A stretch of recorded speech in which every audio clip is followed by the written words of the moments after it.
चिवडा किती कुरकुरीत झालाय याचा आधी आवाजच फक्त ऐका तुम्ही।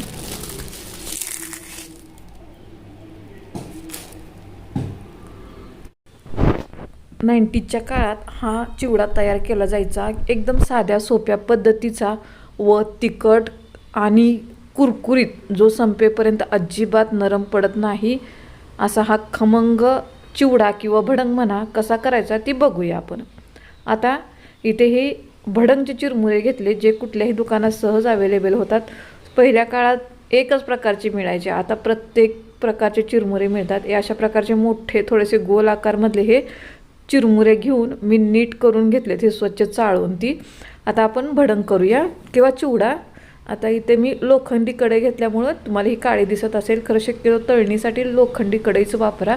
आता इथं साधारणतः अर्धा किलो चिरमुऱ्यासाठी मी 125 ग्रॅम शेंगदाणे घेतलेत। मोजून तोलून घ्यायचं नाही आहे, आपल्या अंदाजाने जसं घ्यायचं। आता हे शेंगदाणे आपल्याला कमी गॅस करून तळायचे आहेत। मोठा गॅस केला तर ते फक्त लाल होतात, आतून कच्चेच राहतात। सुरुवातीच्या काळात शेंगदाणे भरपूर वापरायचे, शेंगदाणे खोबरे असं। आता शेंगदाणे तळले ते कसे ओळखायचे की त्याचा वास जरासा यायला लागला तळल्यासारखा की समजायचं आपले शेंगदाणे तयार झाले। ते आपण या चिरमुऱ्यामध्ये टाकून घेऊया। शक्यतो मोठ्या पाटीमध्ये चिरमुरे काढून घ्यायचे। आता सगळे शेंगदाणे याच्यात टाकल्यानंतर आता खोबरं घ्यायचं, आपल्या आवडीनुसार ते कमी जादा तुम्ही करू शकता। इथं वाळलं खोबरं मी असे उभे काप करून घेतले होते, ते पण कमी गॅसवरती साधारणतः 5 मिनिटात हे छान असे तळले जातात। आता ते छान असे तळल्यानंतर आपण अजून एकदा ह्या चिवड्यातच टाकून घेणार आहे। साधारणतः 2 ते 3 मिनिटातच तुम्ही बघू शकता त्याचा कलर छान असा बदलला गेला आहे।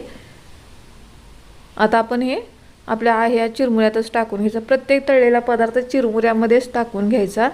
आता भरपूर असा मी कढीपत्ता स्वच्छ धुवून सुकवून ठेवला होता, पाणी ठेवू नका नाही तर ते अंगावर उडण्याची शक्यता असते, तेल ती। आता कढीपत्ता मात्र आपल्याला पूर्ण कडक होईपर्यंत तेलामध्ये तळून घ्यायचा आहे।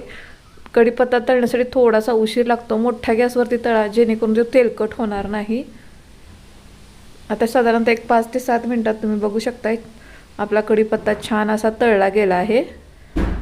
तर हा देखील आपण आपल्या ह्या चिरमुऱ्यामध्ये टाकून घ्यायचा आहे। थोडंसं तेल नितळू द्यायचं व टाकून घ्यायचं, थोडं तेल राहिलं तरी चालतं, त्याच्यानेच आपले हे चिरमुरे एकदम कुरकुरीत होतात। आता आपला कढीपत्ता काढून झाल्यानंतर आता इथं मी भरपूर असा लसूण ठेचून घेतला आहे, फक्त चेचून घ्यायचा, त्याचा चुरा देखील करायचा नाही, फक्त असं अख्खाच कुडी दिसली पाहिजे ती चिरून घ्यायची। लसणानंच खूप छान आपला चिवडा लागतो। आता गॅस पूर्णपणे बंद करायचा। आपला लसूण लालसर झाल्यानंतर आपण या सगळे आता मसाले टाकणार आहे, जे आपण चिवडा तयार करण्यासाठी वापरतो। ह्याच्यात मी जिरे टाकलेत, मोहरी टाकली आहे, हळद टाकली, आपल्या अंदाजाने हे सगळं प्रमाण घ्यायचं, आपल्याला जेवढा हवा आहे तेवढं। आता इथं लाल तिखट घेतलं आहे, हे विकतचं आहे। इथं मी 2 चमचे घेतलं आहे, हळद 1 चमचे, जिरं मोहरी, इथं थोडंसं धने जिरे पावडर घेतली आहे। तुम्हाला आवडत नसेल तर तुम्ही नका टाकू। आता हे तेलामध्ये छान असं तळून घ्यायचं, गॅस बंद करायचा। आता हे सगळं आपण जी फोडणी तयार केली आहे ती ह्या चिरमुऱ्यामध्ये टाकून घ्यायची। पूर्णपणे टाकून घेतल्यानंतर आता पटपट आपला हा चिवडा तयार होण्यासाठी आपण हे झाऱ्याच्या साह्याने किंवा एखाद्या मोठ्या प्लेटच्या साह्याने सगळं हलवून घ्यायचं, जेणेकरून हा सगळी फोडणी आपल्या सगळ्या चिरमुऱ्याला लागली गेली पाहिजे। तुम्ही बघू शकताय आता आपला चिवडा तयार व्हायला लागला आहे।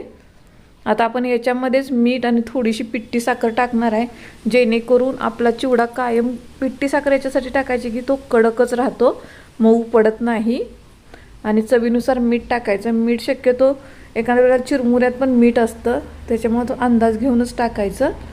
वरून पिठी साखर टाकायची व साधारणतः 5 ते 7 मिनिट कंटिन्यू हलवायचं। सगळा मिक्स झाला असं समजल्यानंतर हा छान असा एखाद्या प्लॅस्टिकच्या पिशवीमध्ये भरून ठेवायचा, कायमस्वरूपी कुरकुरीतच राहतो। तुम्हाला जर माझ्या या रेसिपी आवडत असतील तर माझ्या चॅनलला तुम्ही लाईक करा, शेअर करा, सबस्क्राईब करा। तुम्ही बघू शकता किती छान असा दिसत आहे।